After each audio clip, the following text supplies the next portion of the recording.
Recently, I asked you, my community, to fill out a Rivals 2 tier list, with about 230 of you, ranking each character on a scale from 1 to 10, with 1 being completely unusable and 10 being a must pick in the current meta, as well as answering a few questions along the way to give me an idea of how you all feel about the balance of the game.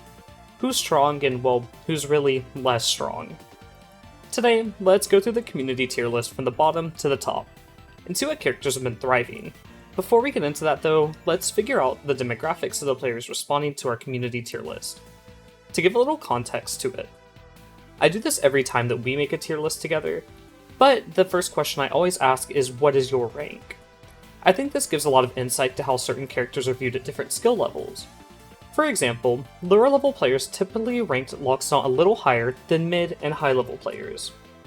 Breaking down our demographics, however, 7% of our responders are bronze or lower, 9% are silver, 25% are gold, 28% are plat, 18% are diamond, and 13% are masters and above.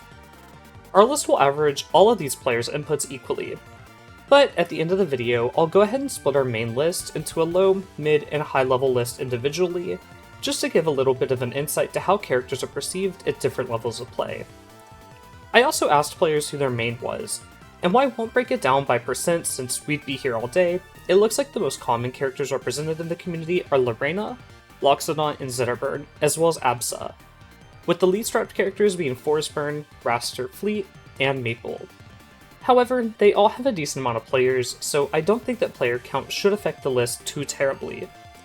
However, I also asked players what affected their lists in general, with about only a third of players saying that the difficulty for their main versus the character being ranked affected their score at all, while about 2/3 of responders said that how common a character was at high and top levels of competition heavily swayed their view on them. About half our responders said that an annoying matchup would affect the score, and how common a character was at their local or ranked games. Unfortunately for me, only 30% of you said that top players and content creators influenced their views on the meta, so I'm hoping that I can get that number up today and influence you just a little bit more. Finally, before we get to the main event of ranking our characters, my final prep question was that I asked responders if they thought the game was currently balanced or not. Responders could answer yes, no, close to balanced with a few outliers, or very unbalanced. And truthfully, the results were pretty split. Out of our about 230 answers, 3 players responded that the game was unbalanced, and 2 said that the game was very unbalanced. Between the 225 other responders, they all answered that the game is balanced as is, or balanced with a few outliers. Meaning that even if you see your main lower on the tier list, it doesn't mean that you can't win with them, or that you should be discouraged at all. And if you see your friend's main high up on the list, it doesn't necessarily mean that they're carried. Their character might just be a little stronger right now. For what you've all been waiting for though, it's time to go ahead and rank the characters. We'll start at the bottom of the list, and we unfortunately have our newest addition here first, Lorena. Obviously, Lorena is a super unique fighter due to her grab properties and how her chair's set play works, making her really strong when your opponent isn't aware of the counterplay, or isn't really too sure what they can do to escape a combo. Unfortunately for Lorena, that's where her strengths just about end. Her chair goes into a pretty long timeout whenever it's hit by an opponent, meaning that fighters are able to remove one of her most crucial recovery tools and her most important set play tool. And she really relies on it to navigate her neutral as well as her advantage, since truthfully, her slow speed and lack of a sizable safe hitbox that she can just throw out makes starting a combo a touch less consistent with her than some of the other fighters that find themselves higher up on the list. A handful of her moves like up throw and up air also have weird DI counterplay, where if you DI the move correctly, you just escape Lorena's potential advantage state, far more free than any other character. Meaning that even if she is able to get a neutral win and start a string, there's just random moves in her kit that probably should combo and simply don't unless you DI wrong every time like me. A little secret I kept from you up until this point is that I also asked responders who they would buff or nerf, and unsurprisingly, 64% of responders voted to buff the bug. This is a massive leap from second place, who scored 41% on who should be buffed, meaning that the community is just about as unanimous as they could get on wanting Lorena buffs.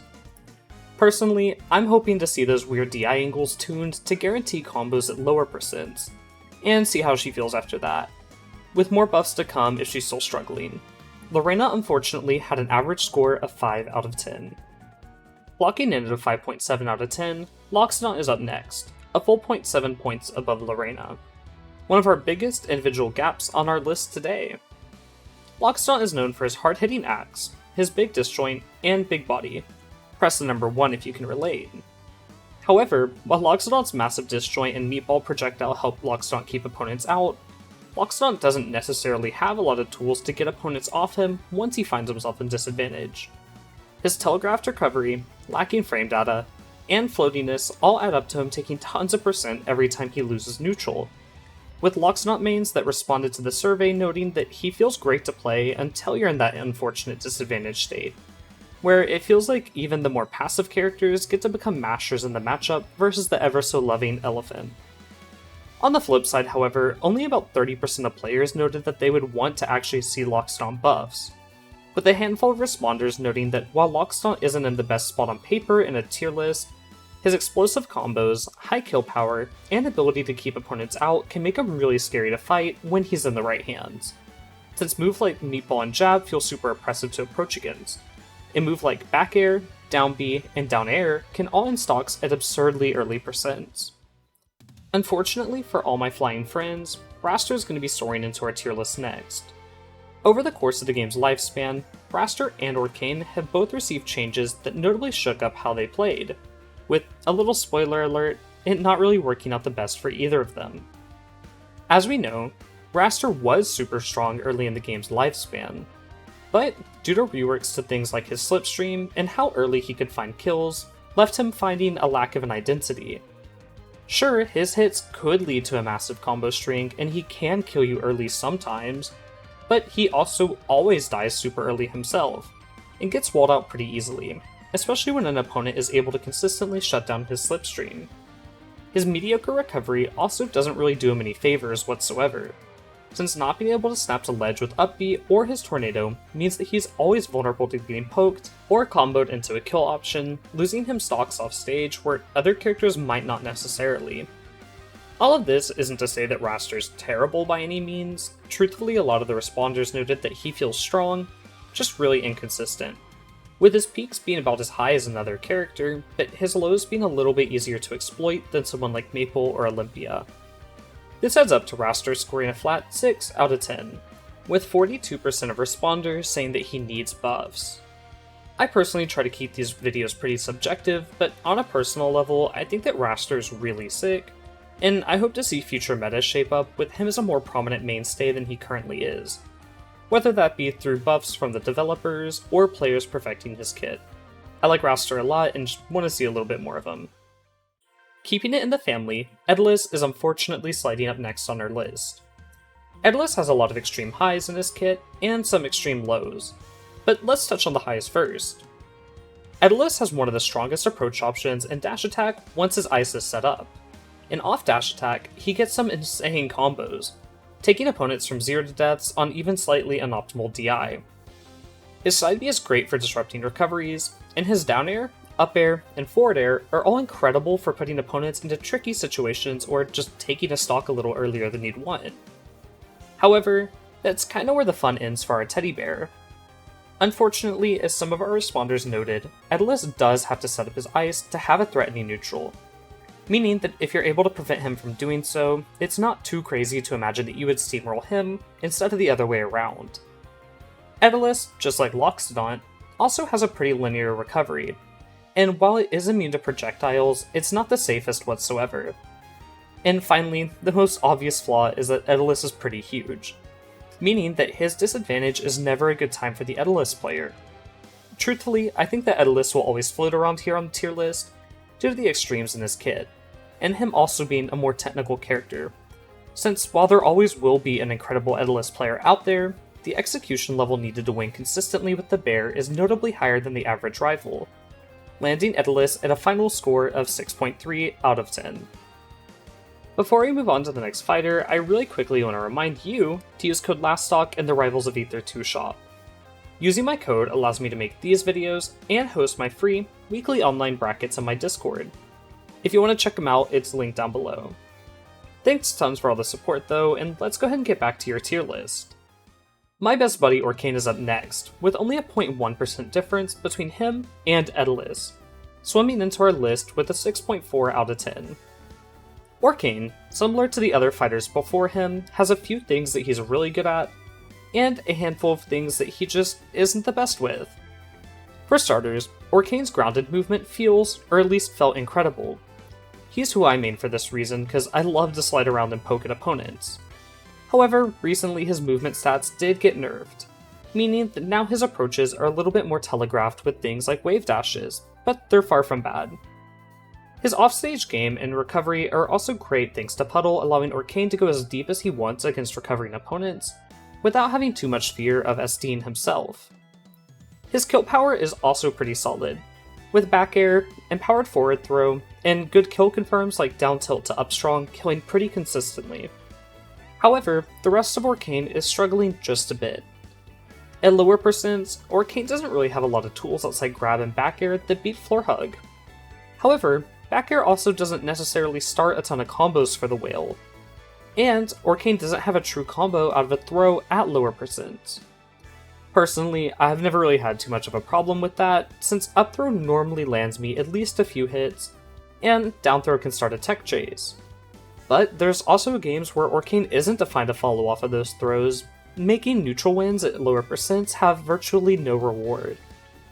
He's also pretty stubby overall, meaning that characters with more ranges are able to keep him out or camp him, even though he's the game's pseudo-zoner, making it tricky to approach and start those combos in the first place.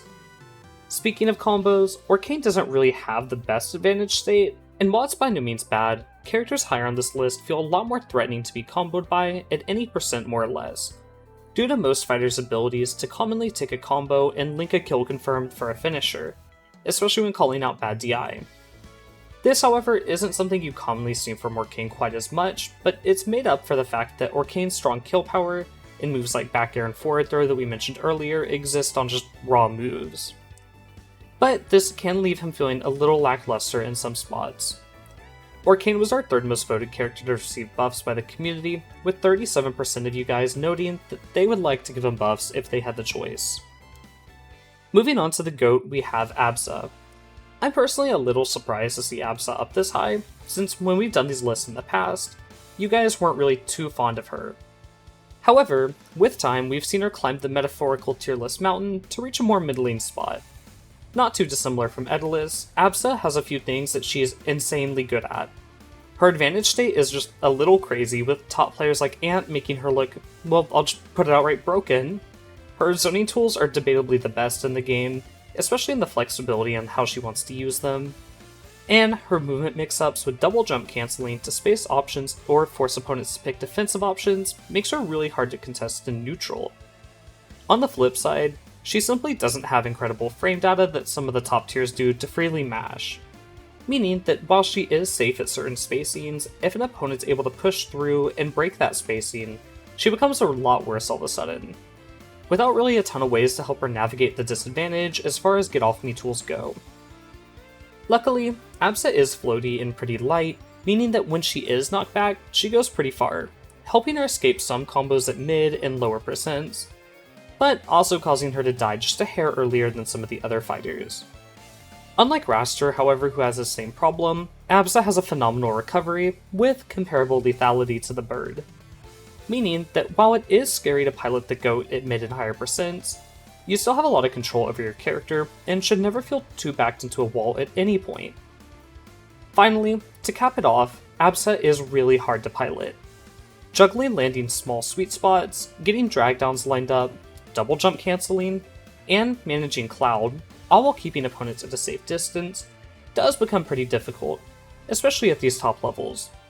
This all adds up to you guys voting Absa to receive a score of 6.5 out of 10. Locking in for a shift at the last character in the mid-tier factory, we have Galvin. Galvin is still relatively new compared to the rest of the roster, but he is finding a pretty comfy spot in the meta. Galvin hits hard, has big combos, and can steal stocks deep off stage with his UFO. However, since Galvin is big, he gets hit hard, gets comboed hard, and can have his stocks stolen from opponents hitting him deep off stage. Overall, however, I'd say Galvan's in a pretty good place. His moves are all reliable and consistent, meaning that when piloting Galvan, there's never a moment where you feel like you're fighting your own character in the same way you might with someone like Absa or Raster. His generous hitboxes, variety of tools, and mix of set play options means that you never really have any true downtime on Galvan, since there's always something you could be doing to pressure your opponent, or add an extra drill to the battlefield. Truthfully, Galvan's only real downside comes from the fact that he's a touch slower than the majority of the cast, meaning that faster characters can choose when to, and when to not, engage with him. And of course, his big body leaves him just slightly vulnerable to combos, like I mentioned. However, I think Galvan's kit does more than enough to make up for this, and as time goes on, I wouldn't really be shocked to see him rise on the tier list, especially when the current top tiers are nerfed and their power levels brought down. Since his kit doesn't feel like it's necessarily really lacking anything, it's just simply not as oppressive or overtuned as some of the furry friends above him. This nets Galvan a score of 6.6 out of 10, meaning that Edelus, Orcane, Absa, and Galvan were all within 1/10 of a point apart from each other. Because of this, I think it's fair to group them in their own little mid-tier down here. Lee is our first high-tier character with a score of 6.9 out of 10. She has a good mix of projectiles that can pressure opponents from a safe range, and safe, disjointed options to scrap a little bit more up close, especially when they're properly spaced. Her onstage combo game and kill power are both pretty average. However, her kit really shines when she's able to force an opponent to burn recovery options early, or lose a stock to 2 nairs and a reverse back air or some silly shenanigan like that. When opponents do burn these options, Fleet's able to rely on her float to reposition and restart her ledge guard, applying pressure that other characters simply can't. This is notably incredibly effective against characters with more linear recoveries, like Loxodont, Lorena, and Crag, making Fleet a scary opponent for any of them. However, Fleet doesn't have the best frame data to outdo some of the fighters that are above her. That's not to say that she's lacking a tool or needs buffs necessarily, but due to her design as a pseudo-swordy, pseudo-zoner archetype, there will always be a little gap in her kit that allows her to get mashed on at point-blank range. Thankfully, Fleet's tools are oppressive enough to keep this from happening all too often, and even when it does, her consistent disadvantage tools like Float, Down B, and Down Air allow her to not feel quite as unsafe when she's getting hit, compared to some of the other fighters that we've mentioned already. Rano jumps into our list next. Our froggy friend has a lot of ups and downs for him currently in the game's meta. Rano has some of the best tech chases and strongest kill 50/50s in the game, with lots of buttons setting into his lethal forward air. His free-flowing combos allow him to adapt to opponents' DI as the game progresses, and his moves are all pretty sizable and safe, meaning that you never have to aim too carefully with them compared to some of the harder characters that we mentioned earlier. His bubble is also a great tool to save himself at higher percents when he's a little worried about being KO'd, or when he wants to mix up his already strong recovery and slingshot himself around the map. His needles also allow him to set the pace of a match, giving him a tool to camp with and threaten opponents, forcing them to approach, while also giving Rano a great approach option, especially when used in the air. On the flip side, Rano isn't absurdly fast in the air. His airspeed itself leaves a little to be desired, and personally, if I were making this list, I think I'd actually move him down just a few spots because of this and the recent nerf to needles, since I think they both leave a few weaknesses that other characters here don't necessarily have. But it's community based, and you guys voted Rano to receive a pretty high score of 7.2 out of 10. Forsburn blazes glory up next on our list. The sneaky fighter has a lot going for him in his kit. The sizable disjoint allows Forsburn to safely poke at opponents, and tools like Cape mean you always need to be ready to go on the defensive at a range that most characters just can't threaten like Forsburn. His smoke allows him to both throw opponents off in neutral, making them play a little WarioWare-esque minigame to destroy it, and give him one of the most flexible recoveries in the game. Clone is also really strong for the same reason, allowing him to get to the wall pretty consistently when he's off stage, and creating a unique neutral tool that can mix opponents and apply a massive amount of shield pressure, on top of his already hard-hitting and pretty safe disjoints that we mentioned a minute ago. On top of it all, Forsburn has a handful of consistent kill options, in back air, down strong, and down air, while his charged down B is known to threaten stocks all a little too early, at least a few times a set. Unfortunately, similar to a few other characters on this list, a few of Forsburn's buttons just aren't quite as fast as some of the characters right above him, meaning that his disadvantage, while not terrible, doesn't feel particularly smooth either. And while he does have consistent highs, his highs aren't quite as high as a few of our top tiers. Other than that, Forsburn feels super safe, super consistent, and more than reliable in the current meta. He lands in our tier list just 0.1 point above Rano at 7.3. For our final high tier, we have Maple. Maple's super fast and small, meaning that it's never a good time to try and land a hit on her in neutral. Her set play tools like Lily and her neutral special projectile mean that she never really minds playing defensive or even camping you out on larger stages, like Fire Capital or Hyperborean Harbor. Her combo game is also super expressive, with more or less every move in her kit somehow linking into something else depending on how she wants to land it. On top of all that, Maple has a great initial dash, meaning that you never really feel too safe around the feral squirrel, since not only is her burst range one of the best in the game, her fast frame data means that you don't really have a ton of time to properly react. When you combine that with the fact that you'll be approaching Maple in most matchups and not the other way around, you suddenly have a really hard to solve problem. How do you approach a character that's harder to hit than you are, while doing so safely in a way that you get a notable neutral win against her? We haven't even touched on her great juggling game, or her tether combo finishers that can take stock super consistently off of her safer moves like neutral and up air, which are never too hard for her to land. Maple, however, lands at a solid 7.8 out of 10. Truthfully, this was a really awkward scoring since our final 4 fighters are all notably scored higher than her, but she's also scored notably higher than the other fighters in this tier. So while I'd imagine the majority of this tier list is kinda loosely ordered, Maple is probably the best within our high tier today. Before we move on from the high tiers, I do want to take another quick second of your time to ask you to subscribe if you're enjoying the content.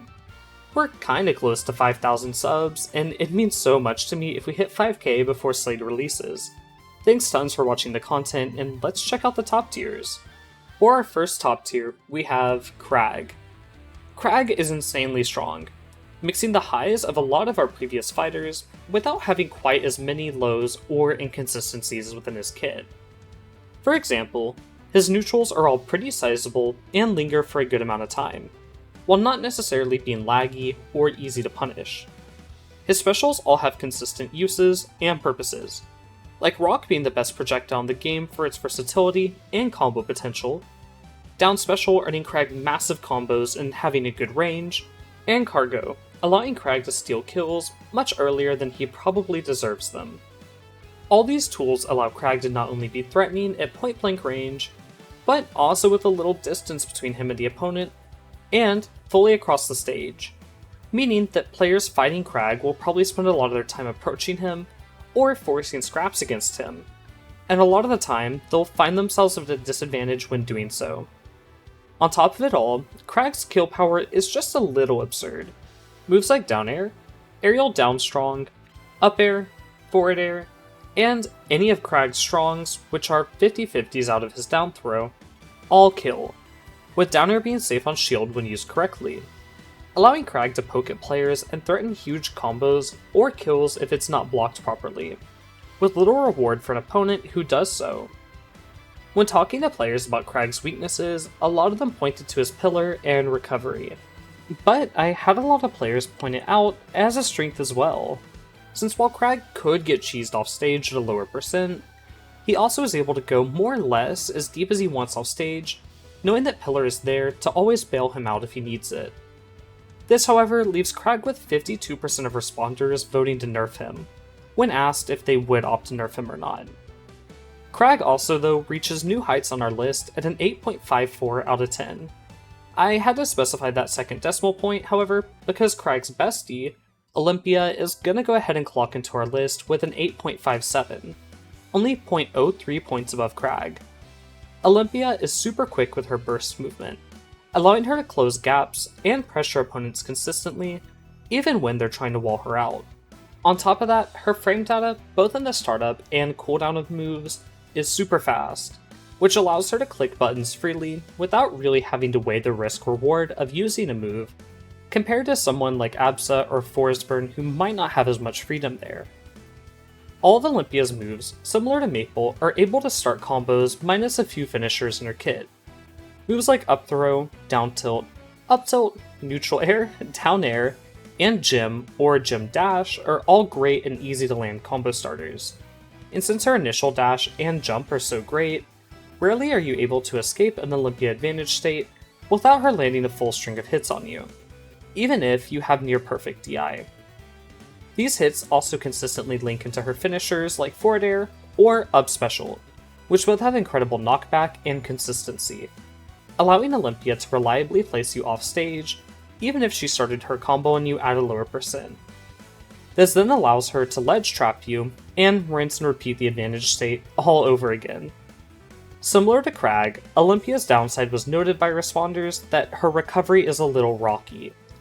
However, on paper it might be, but in practice it's really not that bad. It got nerfed last patch, but more than not, Olympias are able to make it back to the wall, and then back to the ledge. Thanks to her having 2 horizontal dash moves, the ever so reliable Gem Dash, and her hard to contest up special. Olympia actually received less players voting to nerf her than Crag, with only 50% of players noting that she might be overtuned. We're down to just 2 fighters left on our list now, and sadly, Zetterburn isn't number 1. Zetter is known for his long, consistent combo strings, incredible frame data, and a great projectile that allows him to approach safely and stall out opponents' approaches when looking to play a little more passive himself. To top it all off, Zetterburn has some of, if not the most consistent kill options in the game, ranging from his burning strong attacks that can take stocks from throws, shines, aerials, projectiles, or really anything that you'd want to link into a strong attack, to his forward air chains off stage that can easily be linked into from an onstage combo or ledge guard. His down air spike also allows him to feel really consistent bullying opponents with linear recoveries, since if they opt to go high, they're vulnerable to that forward air chain that I mentioned, and if they opt to go low, they just get spiked on their way up. Zetterburn also has a plethora of combo starters, meaning that he really never needs to rely off fishing for one move in neutral. However, if he did, that would also be okay, since he has probably one of the best, most versatile close range moves in the game with Shine. Since Shine comes out so fast, it's kinda difficult to find a position that beats it every time. Since if you opt to shield Zetter, he can just mash Shine away on it, and if you opt to step back, Zetterburn can simply then threaten you with a fireball and then run behind it. Zetterburn is a little rough at recovering himself, however, with probably the most clear weakness of any character in this top 4. That's not to say that his recovery is bad or it just doesn't go far enough, but its linear nature does mean that characters with strong spikes like Crag, Luxodont, or maybe our next fighter on the list, can all take big stabs at the lion off stage. Zetter lands on our list with 60% of responders asking for nerfs for the lion and a score of 8.7 out of 10. For our final fighter, we have everyone's favorite top tier. I never really hear any complaints about her. It's Clarin, with 69% of responders noting that they would love to nerf her. Let's figure out why though. Clarin's tipper obviously allows her to stun enemies and combo them. However, her non-tipper hits feel relatively strong, meaning that Clarin is never punished for not properly spacing, and is kind of always encouraged to swing on you, even if she doesn't have her move 100% lined up. Because of this, any character that's a little stubby or has a hard time approaching due to their base speed is going to have a hard time getting past those threatening tippers, and then even a harder time scrapping with Clarin herself. Characters like Fleet, Orcane, Raster, Absa, and many more simply lack tools that can match the consistency of Clarin's sword. However, Clarin is also super quick on the ground. Her run speed allows her to easily close gaps and prevent camping, while also allowing her to pivot out of an opponent's range and then punish them with her extended reach in a ton of different scenarios. She also has a great throw game, with her up throws still commonly and consistently linking into combos even post-nerf. And tools like neutral special, down air, and her forward strong, which she can commonly link to out of forward or back throw, can all take kills really early, especially off stage or at ledge. You're probably thinking though, wow, all these moves kill off the side, I'll just ban the stages with small side blast zones. However, she has great juggling moves and kill power within her up air, and moves like her down strong can also kill you off the top that are pretty easy to link into. Finally, Florin, obviously as a swordy, has super powerful poke tools on top of it all. With moves like neutral air, back air, down air, jab, down tilt, and up tilt all feeling really safe with their proper spacings, and even strong when not fully spaced, as mentioned. This culminates into Florin not only being able to hard to combat in neutral, but hitting hard in advantage and killing early, with simple, easy to use LEGO Duplo-esque kill confirms, landing her with a super high score of 8.8 out of 10. Now that we have our full community tier list finished, I really quickly want to give a quick showcase of the lower, mid, and higher level tier list, and how those players view the game a little differently, starting with our lower level responders in silver and below. These players commonly ranked fighters like Daedalus and Raster lower than the other tiers, while fighters like Lorena, Loxodon, and Zetterburn were all rated highly within this group.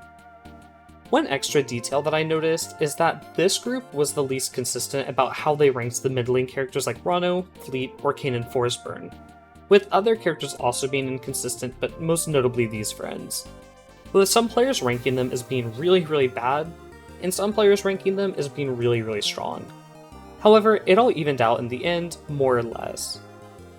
Moving on to our mid-tier, being gold and platinum ranks, these responders tended to rank characters like Rano, Zetterburn, Florin, and Forestburn pretty highly compared to the low and top level players.